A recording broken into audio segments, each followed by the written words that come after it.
ini, nah tadi kan ada beberapa indikasi medis tuh Dok, untuk SC. Nah, apakah ibu yang, misalnya memilih untuk SC karena kondisi psikisnya atau psikologisnya itu tidak memungkinkan, misalnya trauma terhadap persalinan sebelumnya ya, misalnya waktu persalinan pertama itu trauma karena mungkin nyeri atau apa gitu, sehingga kehamilan berikutnya itu meminta untuk SC. Apakah itu bisa dibenarkan, Dok? Baik, terima kasih ya Ibu Aisyah di Jogja.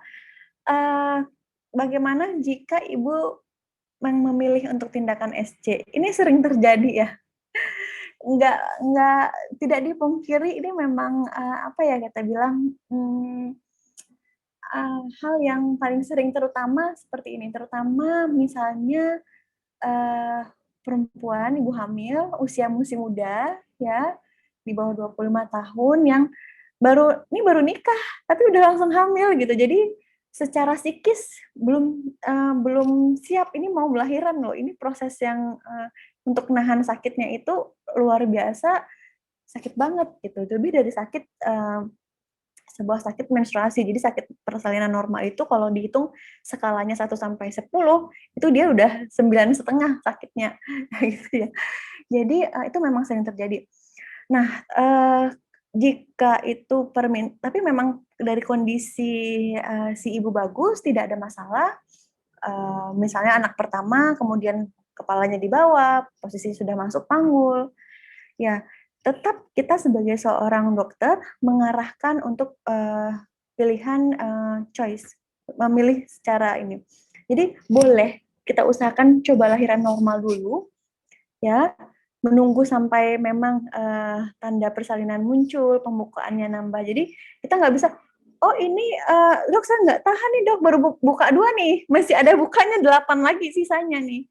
Tapi dia buka 2 aja dengan kontraksinya yang masih sejam sekali dia udah teriak-teriak, dok saya nggak tahan. Nah disitulah fungsinya peran kita, peran bidan untuk menenangkan si seorang ibu.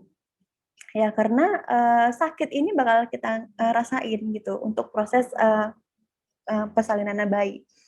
Nah, tapi misalnya kalau kita pantau selama proses tidak ada pembukaan sama sekali, tidak ada penambahan, boleh kita lakukan karena indikasi memang ibunya sudah kelelahan.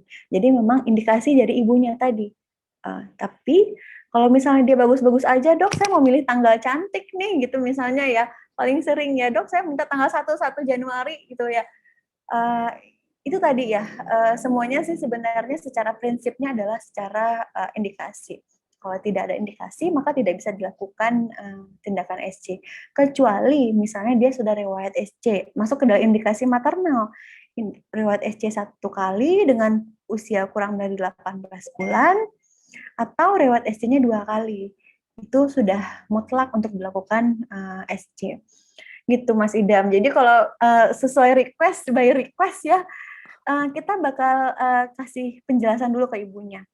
Nah, tidak boleh langsung, oh iya boleh saya setuju gitu ya. Biasanya itu secara prinsipnya seorang dokter kandungan.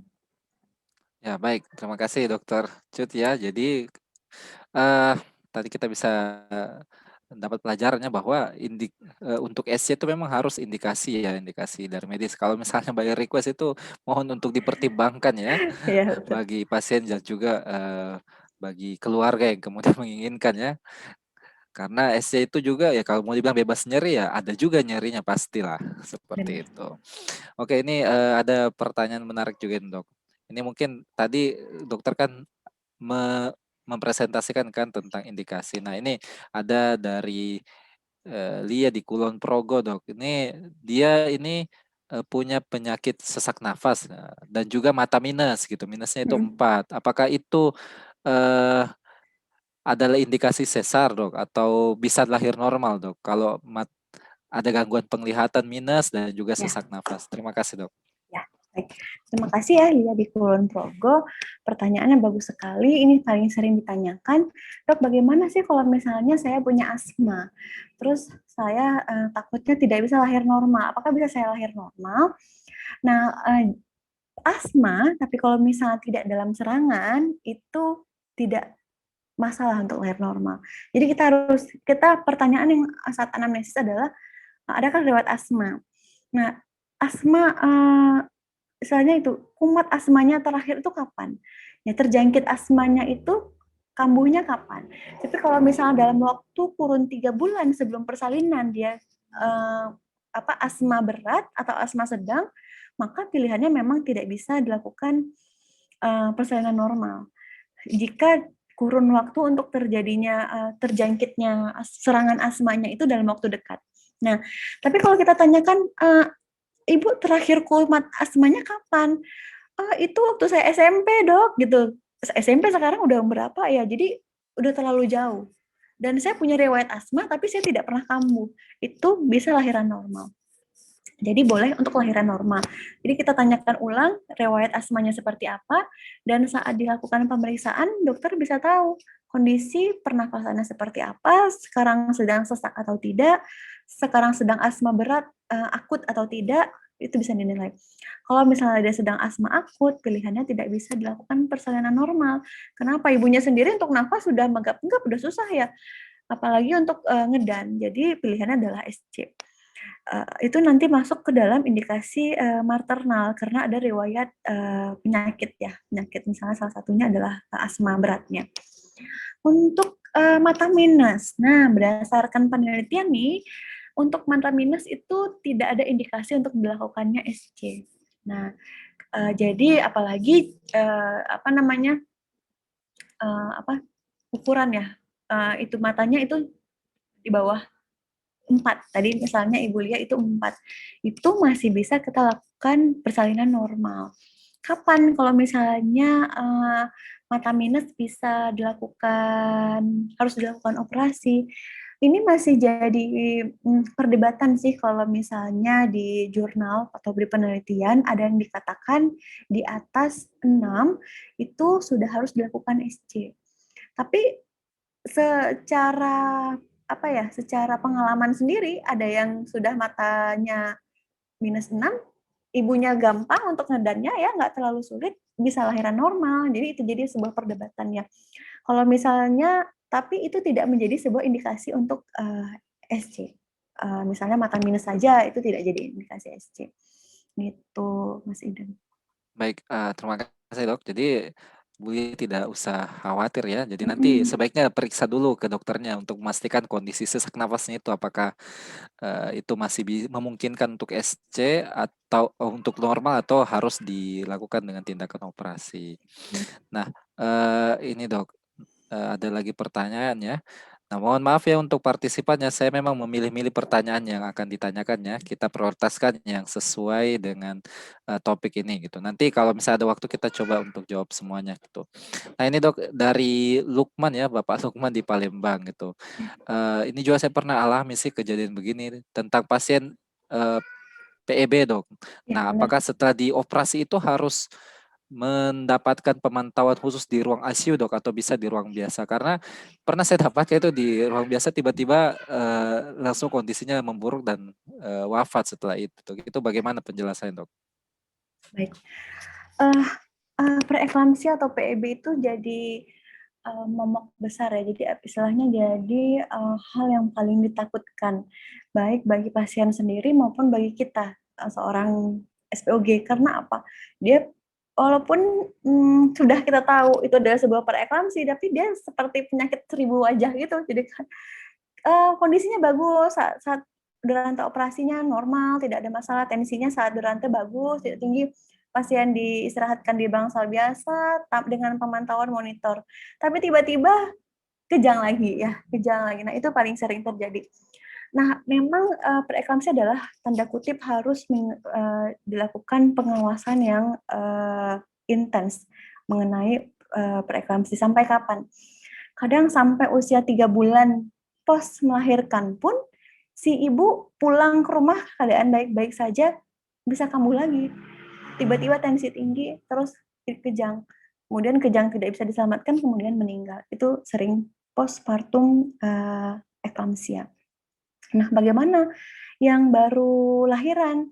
Yang baru lahiran itu. Jadi sebaiknya pemantauannya itu adalah di ICU atau setidaknya di HCU. Kita memonitor tekanan darahnya selama 1 kali 24 jam, monitoring balance cairannya, artinya jumlah cairan yang masuk dan keluar harus dipantau.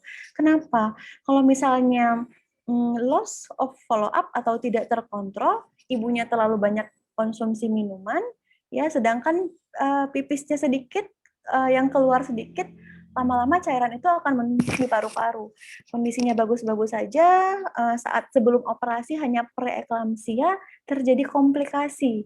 Itu makanya dikatakan 1000 wajah. Komplikasinya banyak banget. Tiba-tiba udem pulmo atau udem paru. Ibunya sesak berat di bangsal, kemudian saturasinya sampai 80 sampai 60, langsung ke ICU intubasi, kita terlambat, tidak bisa kita selamatkan. Satu lagi apa?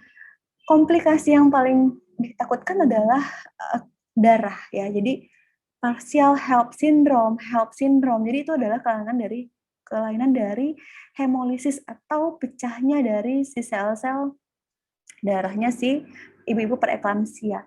Itu sudah muncul komplikasi seperti itu. Nah, resikonya adalah apa ya? Kadang-kadang kita terlambat, jadi trombositnya sudah menurun, OTPT-nya sudah meningkat, ada gangguan sama hatinya. Jadi walaupun sudah di ICU, kita sudah nggak bisa ngejar lagi. Dan pasien-pasien yang dengan HELLP syndrome atau memiliki partial HELLP syndrome akan rentan terjadinya sepsis. Nah, 90% jika sudah terjadi sepsis, maka kemungkinan untuk dubiat malam, artinya jelek ya kalau sudah sampai ke sepsis gitu. Jadi resiko preeklamsia itu. Tapi kalau misalnya dia preeklamsia tanpa komplikasi, setelah proses SC bagus-bagus saja, kita pantau 1 kali 24 jam, tidak ada masalah, tensinya setelah lahiran biasanya tuh tensi turun, dok, idam, jadi tensi nggak naik. Kapan tensi naik? Itu tadi, kalau ternyata balance cairannya nggak bagus, atau kita nggak kasih penurun tensi, atau tidak mendapatkan MgSO4. Jadi penting sekali, preeklamsia tidak boleh dilahirkan di bidan atau tenaga kesehatan yang tidak ada ICU-nya. Karena perburukan bisa terjadi sewaktu-waktu. Makanya dikatakan penyakit 1000 wajah. Jadi harus hati-hati dan harus benar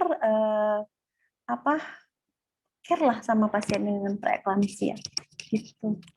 Oke, terima kasih dok. Jadi memang pasca melahirkan ya harus dipantau 1 kali 24 jam itu ya di ruang ICU atau HCU gitu. Ya. Namun ini juga saya titip pesan ya bahwa jangan keluarganya yang menjaga juga itu harus pantau ya. Jangan cuma mengandalkan mungkin tenaga perawat medis di datang ya, situ benar. ya, gitu. Jadi harus sigap juga gitu mendampingi.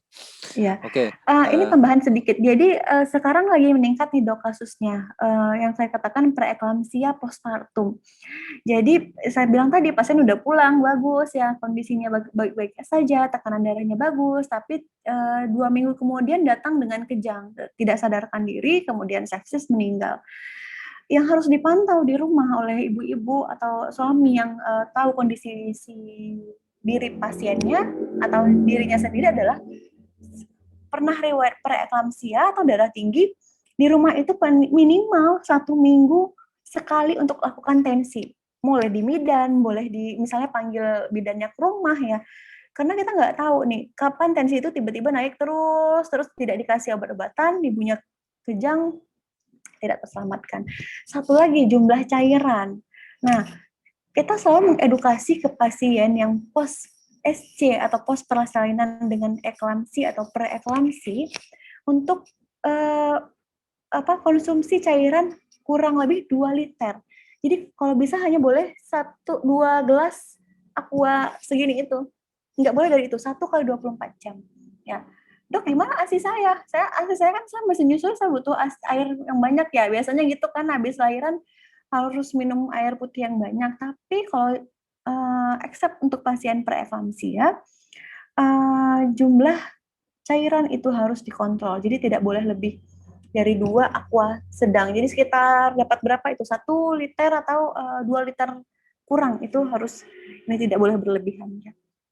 Gitu, karena rentan sekali datang nanti sudah sesak, udem paru, karena tidak pernah mengontrol tekanan darah maupun cairan yang diminumnya. Gitu, Dok Idan.